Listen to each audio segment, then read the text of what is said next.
Har Har Mahadev guys, how are you all? I hope you're all well. So in this video I'm going to discuss about Kamla Markandeya and this is for BA first semester students जिनका पहला ही part है English में an introduction to the Indian writers in English, जिसमें कमला मार्कंडेय के बारे में आपको पढ़ना है. ठीक है, तो आइए देखते हैं. ये कुछ इंपॉर्टेंट चीज़ें हैं जो कि आपको याद रखनी है. इन ये सब की पॉइंट्स को याद रख के आपको अगर कुछ भी नहीं याद आता एग्ज़ाम में, इसी से रिलेटेड आप लिख देते हो, फिर भी आपको एक जेन्युइन मार्क्स मिल जाते हैं. बिकॉज आप यही चीज़ का बेस है. जैसे इन्होंने नॉवल लिखी थी नॉवेयर मैन और explore number of issues related to urbanization, poetry, sexuality, gender, interracial relationships, India struggle to maintain its identity in an increasingly westernized world and colonism impact. So आइए पहले समझते हैं इनके बारे में. Kamala Markandeya is India's best known novelist. The fact that her body of work, especially इनकी जो novel थी द नॉवेयर मैन, ये एक तरीके से एक्सप्लोजन था of the published work by south Asian writers, right, and makes a novel required reading for everyone interest in the Indian culture. Basically इनकी जो नॉवल थी उसमें हम लोग देख सकते हैं कि ये किस तरीके से वो स्टूडेंट, मतलब वो भी जो भी रीडर्स है, वो anyone interested in Indian culture उनकी नॉवेल्स में वो देख सकते थे. And Markandaya explores number of issues. Basically वो अपने नॉवल में बहुत सारे इश्यूज़ को शो करती थी, जैसे कि अर्बनाइजेशन हो गया, पोइट्री रिलेटेड इश्यूज़ हो गया, सेक्सुअलिटी हो गई, जेंडर हो गया, इंटररेशियल रिलेशनशिप्स हो गया, और India struggle to maintain its identity in the increasingly westernized world and colonial impact.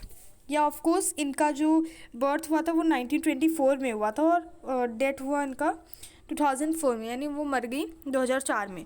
But उस टाइम पे आप जान सकते हो उस टाइम कॉलोनियल पीरियड था. ठीक है, तो ये बेसिकली ये भी बताती हैं कि किस तरीके से जो हमारे इंडिया पे वेस्टर्न कंट्री का जो इम्पैक्ट हो रहा था वो भी उन्होंने शो किया था कि बढ़ते हुए वेस्टर्नाइजेशन की तरफ वो अपने नॉवल में जो भी वर्क लिख रही थी वो इससे बहुत लिख रही थी, इंटरलिंक कर रही थी वो, कि कितनी डिफ़िकल्टी आ रही थी एक इंडिया में स्पेशली, कि हमारे इंडिया में इंडियन ट्रेडिशनल वैल्यूज़ वगैरह हैं उससे वेस्टर्न मॉडर्निटी का बहुत ज़्यादा इम्पैक्ट पड़ रहा था. उन्होंने ये चीज़ डिस्क्राइब की है. During Markandaya youth India was officially the colony of the British empire. तो ऑफकोर्स उस टाइम ब्रिटिश हमारे साथ 200 साल तक रूल किए थे, right. And this fact led to the mix of both traditional Indian and contemporary English culture influences, most notably the wide spread use of English language. और उस वक्त इंग्लिश लैंग्वेज का बहुत बोलबाला था बिकॉज वो लोग ब्रिटिशर्स थे, right. A popular movement supporting the independence of India gained momentum through 1920 and 1930 due to leadership of Mohandas Karamchand Gandhi, यानी Mahatma Gandhi. And India finally achieved its independence on 1947. और 1947 में ही मार्कंडेय जो हैं यानी कमला जी जो हैं वो इस कंट्री को छोड़ के चली जाती हैं. उनकी कुछ पब्लिकेशंस हैं जिनमें से है नेक्टर इन द सीव. ठीक है, ये एक पहली पब्लिश नॉवल है, पर आपको ये याद रखना है कि ये तीसरी नॉवल है जो वो लिख रही हैं, थर्ड नॉवल, लेकिन पब्लिश पहली हुई है. यानी समझ लीजिए कि ये तीसरी नॉवल थी, उससे पहली और दूसरी वाली नहीं. दैट्स वाई यहाँ पे हम लोग फर्स्ट पब्लिश नॉवल लिखे हैं. Book बिकैन A international best seller and was translated into 17 languages. ये जो बुक थी ना नेक्टर इन द सीव नॉवल, उसको इतना ज़्यादा इंटरनेशनल बेस्ट सेलर कहा गया और इसको 17 डिफरेंट लैंग्वेजेस में कन्वर्ट किया गया.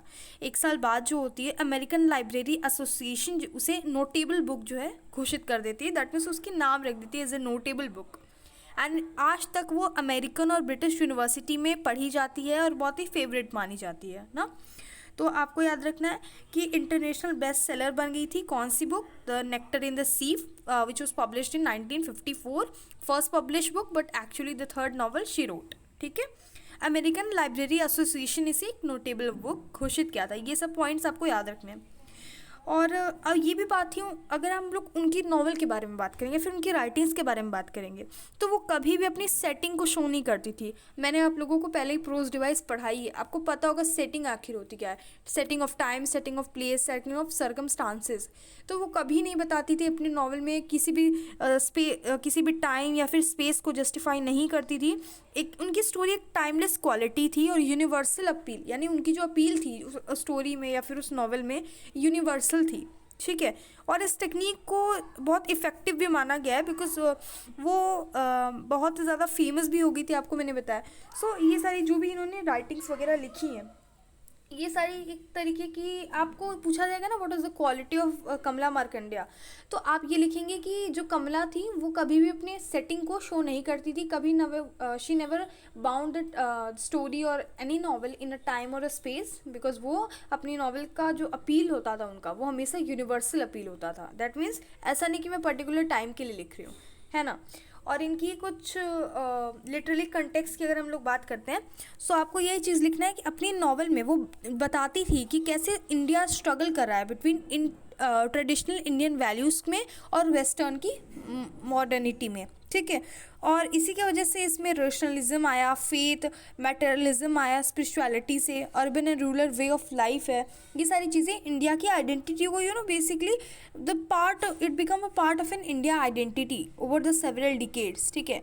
और मार्कंडेय जी ने इसी को अपने नॉवेल्स में, राइटिंग्स में इसे कंपोज वगैरह किया हुआ है। एंड इनकी स्टाइल अगर हम लोग बात करते हैं ना, ये बहुत ज़्यादा अच्छी चीज़ है बिकॉज अगर आप ये जानोगे कि इनकी स्टाइल किस तरीके से, वो क्या क्या इंक्लूड करती हैं, क्वेश्चन आंसर विल बी ऐसे चुटकियों का खेल, इजी हो जाएगा। सो इनकी जो नॉवल थी उसमें मेटाफर, मोटिव्स और शॉर्ट क्लिप सेंटेंसेस जो है वो फॉर्म करती थी, बेसिकली मेटाफर उन्हें यूज़ करती थी। और इनकी राइटिंग बेसिकली इम्पैथेटिक होती थी, ठीक है, जो कि बहुत सारे पीओवी मतलब पीओवी यानी पॉइंट ऑफ व्यू, तो मल्टीपल पर्सपेक्टिव दिखाती थी ऑन रेंज ऑफ सब्जेक्ट्स, जो भी उस राइटिंग में उसमें जो भी होता था उसमें वो डिफरेंट पर्सपेक्टिव दिखाती थी। ऐसा नहीं कि सिर्फ जो अपना पर्सपेक्टिव, अगर वो राइटर एज अ राइटिंग लिख रही है, नरेटर है, कुछ भी है, वो उनका पर्सपेक्टिव नहीं होता था, वो उसमें कई सारे सब्जेक्ट्स होते थे और उन सारे मल्टीपल सब्जेक्ट्स का मल्टीपल पर्सपेक्टिव भी वो शो करती थी। So guys, this is all about Kamla Markandeya. I hope you like this video. If yes, go and subscribe to the channel, and Har Har Mahadev.